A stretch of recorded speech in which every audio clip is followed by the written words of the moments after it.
Hello, Eric Marc standing in place. It is November 3rd.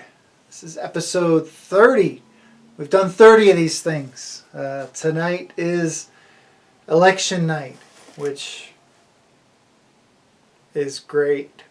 So let's not talk about that. Instead, let's talk about something very exciting. If you look through this stream of videos, you're going to notice that in all the previous videos, or at least most of them, I was a little bit puffier.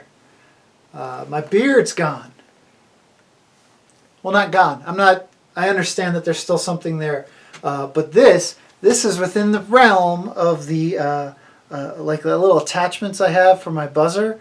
So I can actually like just go up against my face and trim to this length, which is actually a far more enjoyable length. The big beard was fun. Just because I guess it made my head look bigger. I don't know. I felt very manly. I felt very tough. That's not true. It's rare that I feel that way. No, it made my face bigger, and I feel like I lost my chin. But you could see my beautiful neck again, and you could see that I lost a little bit of weight. It's a little strange. The COVID times took almost 15 pounds off of me. So that's weird. But yeah, beard's gone. And that means that I'm ready for winter. Because I do things opposite. To be clear, the idea that a beard keeps your face warm is complete bullshit. Well, not complete bullshit. Mostly bullshit. 97% bullshit. And for those of you that transition from having a beard to not, you would believe or you would understand that that's accurate. So yeah, on the surface, like this much beard makes your chin slightly warmer. But having a big old nonsense that potentially gets caught in a zipper, that was a new experience. I have my beard get caught in a zipper, and then I go to lift my head and I'm lifting my jacket up with it, and that just sucks. So there's a reason not to have a long beard right there. But it's not warmer. And all the winter stuff, so like I ski or I'm learning to ski, I do snowboard, snow hike, every now and then I go ice climb with my partner in crime, which is completely terrifying, but she's really good at it, so I try to join.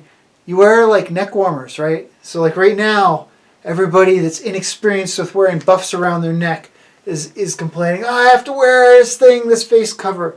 Meanwhile, I feel very comfortable in it because I'm used to wearing a buff for all this like wintertime activities. So no big deal.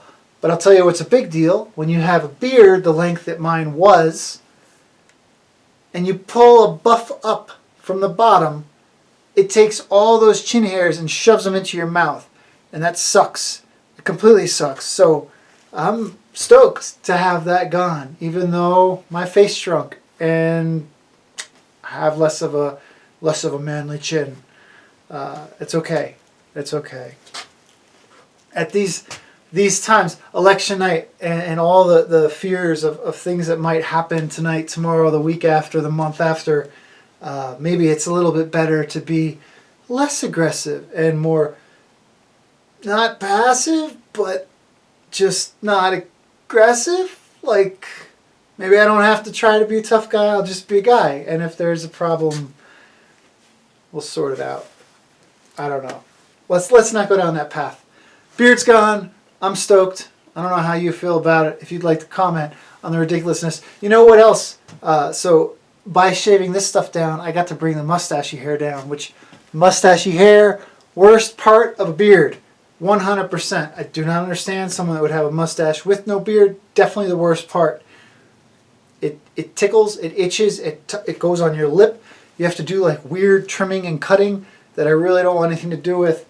So I got to shave that down too, and that's nice. That's nice.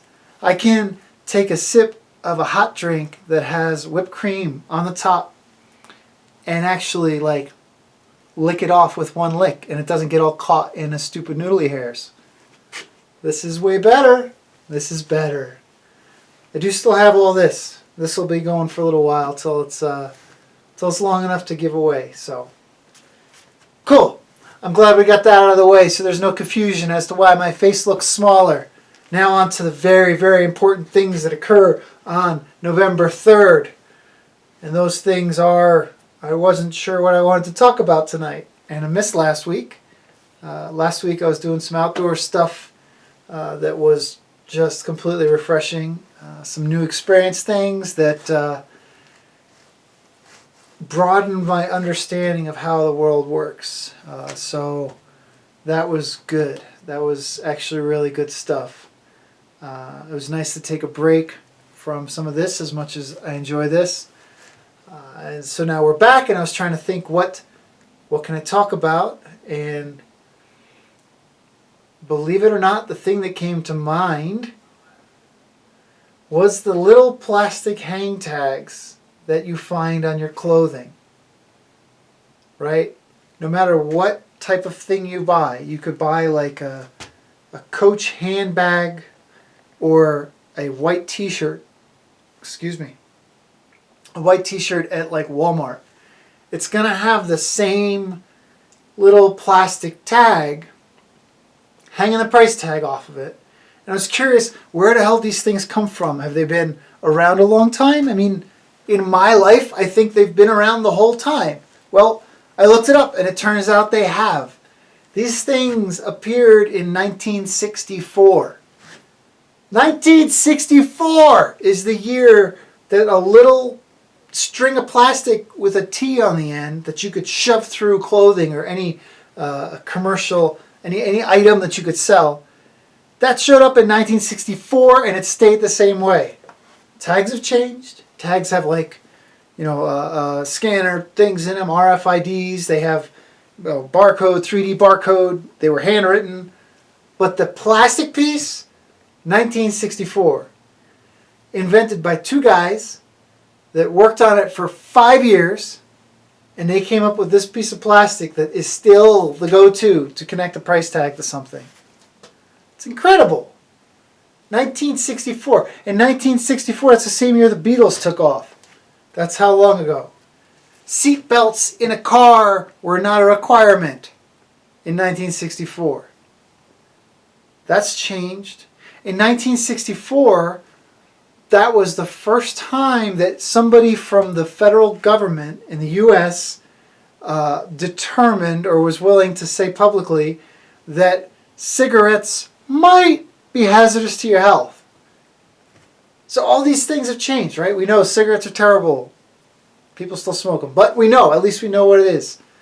We put seatbelts in cars. Not everybody wears them. The seatbelts are there. And they've changed. That technology's changed. Do you remember the old new seatbelts when it automatically, like it was like attached at the windowsill, and you'd open the door, you'd get in. When you close the door, the thing would go and run itself across, but then there was no waist belt. So then if you got a car crash, you just did like the worst pelvic thrust in the world and snapped your hips and back. That technology's changed. But the little plastic tag that you use to put a price tag on your clothing, it's still exactly the same. I don't know. I find that amusing. I find that very interesting, and I wonder how long that will go on. And not how long will the plastic exist in a landfill, because we know that is like forever until land dolphins come and eat the plastic tags, and well, I guess the plastic tag is still there even when they eat it. But yeah, that hasn't changed. All these other things have changed since then, but that little plastic tag remains the same. Oh well. So yeah, that's the thing that came to mind I thought I would share with you. So I looked it up. Now I can share that with you, another thing. And then we can, I don't know, spend the rest of the evening trying to decide if the results that are produced at the end of the night for the election actually mean the outcome. And then what do we do with that? I don't know. But I'm glad to be back with you guys. Next week I'll have probably a little more preparation for you, and we'll have some outcomes from whatever happens tonight. And I think that people are over assuming how crazy stuff will get. I hope they're completely wrong. And I hope that people relax a little bit. And remember that we're all in this together, right? We're all Americans. We're all supposed to support each other. And that's why we have elections. So if you don't like the outcome of the election, do your best to change it at the next one. But maybe don't smash windows on a building and don't do crazy shit in the streets. I think that'd be good. All goes back to love, y'all. Love and respect. Respect each other. And move forward, right? Snow's coming. We're going to do outdoor stuff. It's going to be great. All right, that's my time. You guys have a good night. Take care. Be safe. Good decisions. Love each other. Respect each other. And we'll see you in a week. Take care.